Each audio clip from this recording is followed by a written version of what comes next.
The newspaper reviewer Chukudi Okolu Baja is in the studio. I am fully here, my sister. How was your weekend? Alhamdulillah, it went well. By His grace. Just believe in Him. Time cures everything if you're patient enough. Yeah. Demo, how are you doing? Great. You look good, as always. Thank you. Good to see you. Yeah.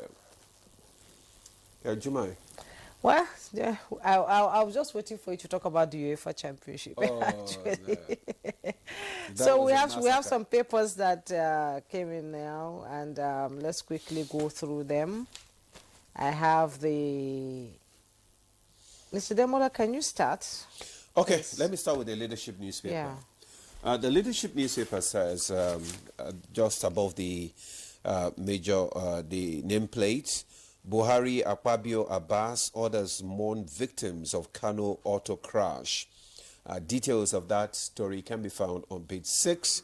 Then we have the $1 million grant. Experts raise concerns over misuse of foreign aid. Briefing, fast check. Why did Sarah ask National Assembly to reject Tinubu's loan request? Kano athletes die in auto crash. Mokwa flood, death toll hits 153. 2027 disquiet in APC over automatic tickets. APC governors may meet Ganduje after Salah. I will follow party's decision, Uzodinma, and many more. Then we have 50 killed, 15 churches shot in Makadi Catholic Church. Details of that story can be found on page 6. IMF analyst caution federal government over increasing debt. Details on page 84.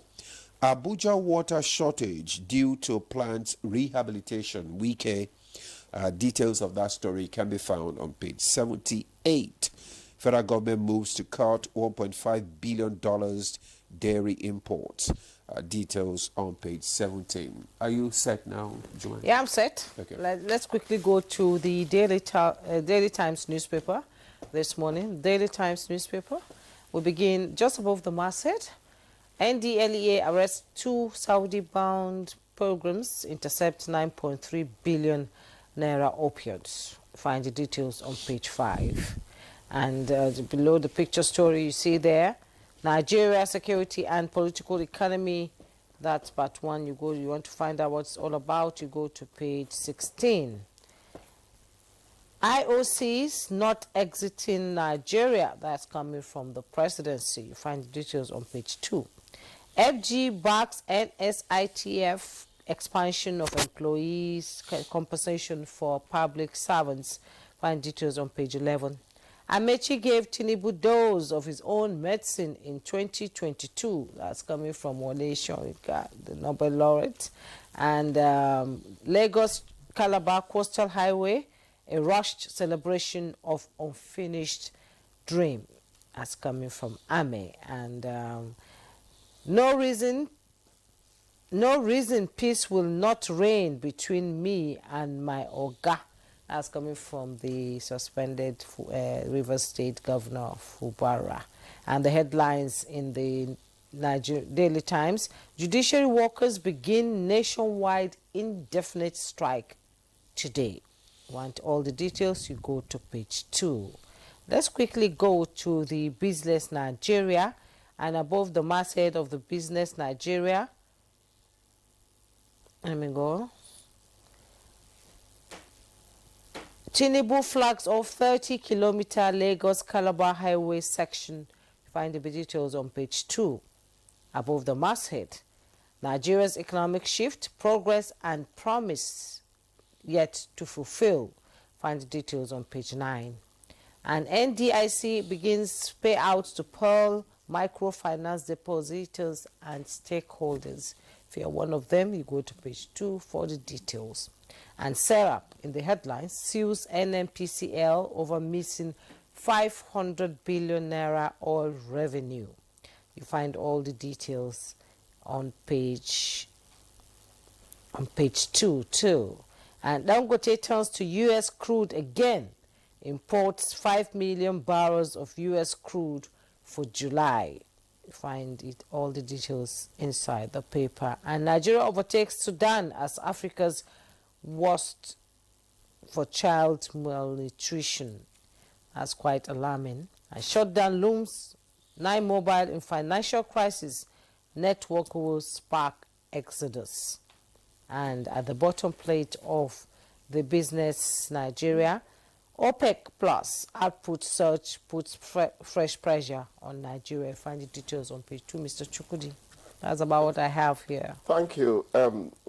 In journalism, if you can catch immediacy, you endeavor at recency, the news has to stay fresh. Yeah. So judiciary workers suspend planned strike for 2 weeks. That's coming from the Punch, so that we can update what the Judiciary Staff Union of Nigeria has directed its members nationwide to suspend their planned industrial action, originally scheduled to commence on Monday, June the 2nd. So that's the latest about it. That's the latest. And that, I think, is some reprieve. Let them talk it out. Let them discuss whatever the issues are. Let them jojo and not war. Now, let me start with the cup being half empty of water. There's a warning about the increasing debt. You know, just last week we said, hey, we thought we were stabilizing the economy. I still think the economy is stabilizing. Prices are going down, but we still admit that the going down is still above the minimum wage. We have to say it. So now you're talking. No, we have to, please. That's what we owe the people. And that's actually what we owe the government as well, if we are to be true to them. But you will first pat them on the back so they can do more. I tell people, that you can criticize.